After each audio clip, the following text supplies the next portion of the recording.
as Pansy mentioned, I'm a social psychologist. So what I think about is how the individual is impacted by other people and things around them. How does that change how we think, feel, and behave?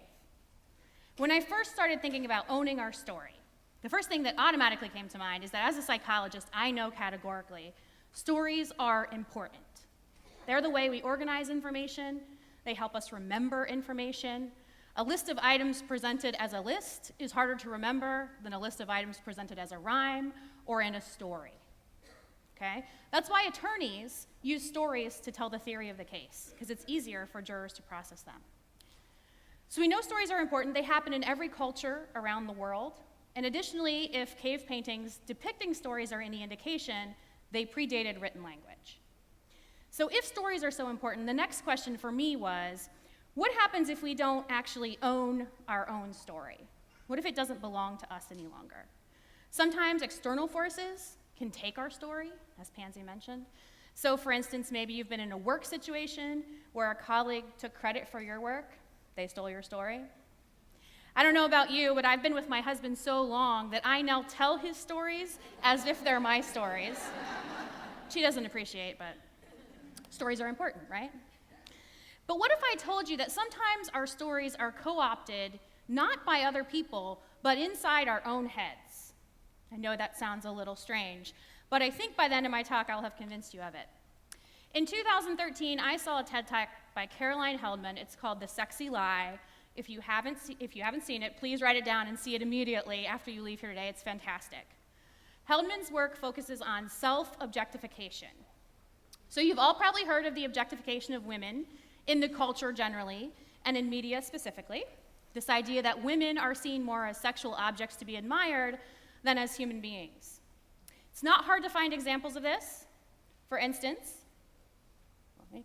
I love me some Lady Gaga, but I'm not sure why she has to be transformed into a motorcycle on her album cover.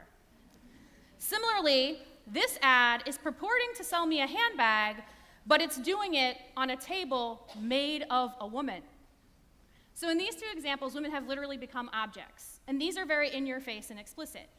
It's not always that explicit. Sometimes it's more implicit. It's about the posture of the body, the angle from which it's photographed, that kind of thing. But what we know is that it's pervasive. It's so pervasive, in fact, that our brains have become accustomed to it and have changed the way they work in response to it. How do I know that? Well, a team of psychologists drew on a pretty well-known psychological phenomenon called the inversion effect. The inversion effect is the idea that faces are easier to process right side up versus upside down. We're attuned to faces, we're attuned to bodies, we pay a lot of attention to them, but it throws us for a loop if they're flipped around. Let me show you an example here. Right now, you probably think I'm crazy because you know that's Kate Middleton, correct? Everybody sees that? She's upside down. Let me show you what this picture actually looks like right side up. So your brain did some pretty hard work in making that picture made sense, didn't it? Because it's harder to process that face because it's upside down. We didn't see what's actually there. We saw what our brain wanted us to see. So we know that faces are easier to process and make more sense when they're right side up. So what Bernard and his colleagues did, is you draw on this effect and showed some people sexualized images of men and their bodies, and showed some people sexualized images of women and their bodies. Half the time, those bodies were shown right side up, and half the time, they were shown upside down. When people were looking at images of men, the inversion effect occurred, just as we would predict. So it was easier for people to accurately recall sexualized images of men presented upright versus when they were flipped over. Makes sense, right? Turns out, though, when the stimuli were women, this effect didn't happen. It was just as easy for people to recognize and process a woman's body upside down as it was right side up. So as Bernard concludes, at a basic cognitive level, sexualized men were perceived as persons, while sexualized women were perceived as objects. That's literally our brain. And the kicker is that men and women do this equally. So it's not only that men didn't have the inversion effect for women, women didn't either. So what does this mean? If we're taking this perspective of ourselves as an object rather than a person, if we're thinking of ourselves from a third-person perspective, what does that do? One of the most commonly documented effects of this objectification is what's called body monitoring. Haldeman talks about this a lot, as do other psychologists. The idea is that we're constantly aware of where our body is in space, and more than that, how it looks. So think about the last time you sat down on an airplane. I don't know about you, or in a bus, or any crowded space today, but when I sit down, I scrunch up, try not to take up too much space, make sure I don't have both armrests, check to make sure my clothes are covering my body. When you walk by a window or a mirror, I'm sure that you're tempted to check to make sure everything looks okay. Women do this habitually. Haldeman suggests we do it every 30 seconds. Every 30 seconds. So think about how much time and energy we're devoting to this body monitoring. And if you think it doesn't matter, think again. Barbara Fredrickson and her colleagues, in a study called That Bathing Suit Becomes You, brought poor college sophomores and freshmen into the lab and had them put on either a bathing suit or a loose sweater. This was in the guise of a clothing study, so they went into a dressing room by themselves, no one was around, and they took a math test. And they found that women wearing bathing suits who were more self-objectified did worse on that math test than women wearing sweaters. So the lesson is wear loose clothes if you have a test. But more seriously, it's literally impacting our ability to do math. I mean, what's more basic than that, right? What other implications does this have, this habitual body monitoring? First of all, I should point out, men don't do this the way women do. At least most men, most of the time, do it much less frequently. And you don't have to take my word for that. There's an entire blog devoted to it. It's called Men Taking Up Too Much Space on the Train.tumblr.com. It's hysterical. I've just picked out a few images for you. Those black knees are ladies' knees in between two men's knees. And there's one more. This is my favorite. So these guys, I don't think, are worried about where their bodies are in space, right? They feel entitled to the space that they're taking up. And there's a rebuttal blog called Women Taking Up Too Much Space on the Train.com, but it only has a handful of submissions so far, which I think further cements our point. So we're putting ourselves at a competitive disadvantage relative to men, right? We're taking up more mental space. Additionally, I think this sort of habitual self-monitoring leads to other things that also play into that competitive disadvantage.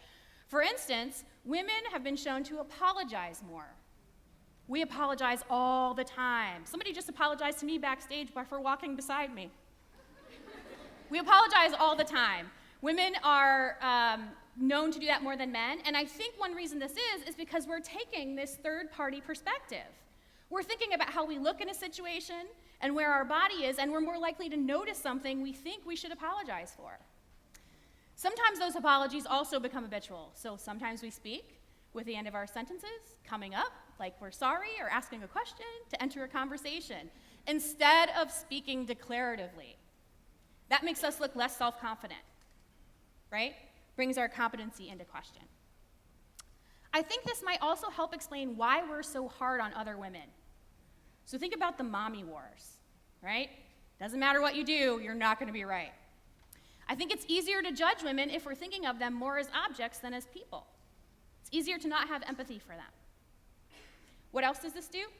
Well, research shows us that it makes us less likely to take a position on a social justice issue related to gender. So we're less likely, if we're feeling objectified, to want to speak out against a gender inequality. And I think that can help explain why inequality between men and women is both so pervasive and so difficult to eradicate.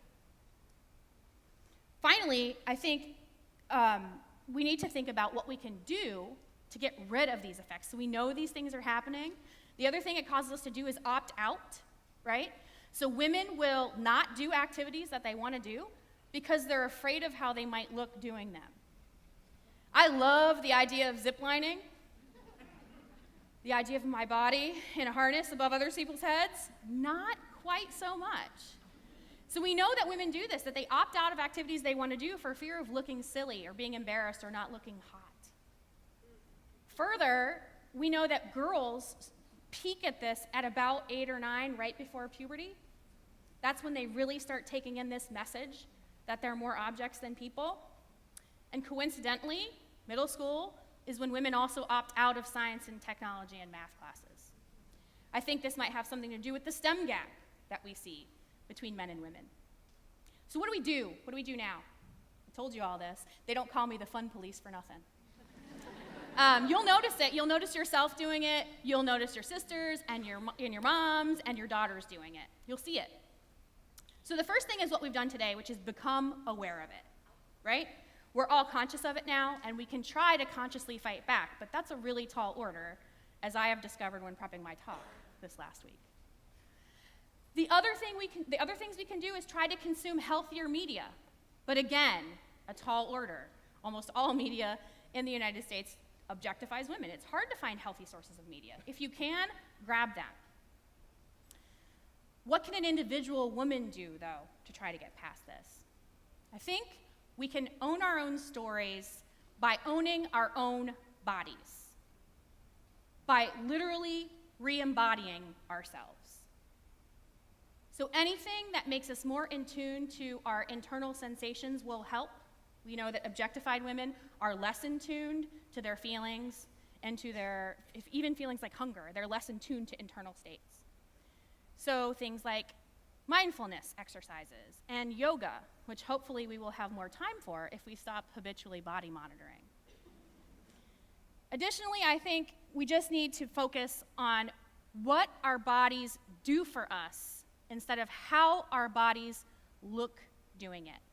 We know that women who participate in competency-based activities and sports like basketball or soccer are less objectified than women who participate in activities that focus more on appearance, like cheerleading or dance. So finding things that reinforce our competency and keep the focus on the function of our bodies rather than the form of them is a first step. And we need to teach our daughters to do the same. Thank you.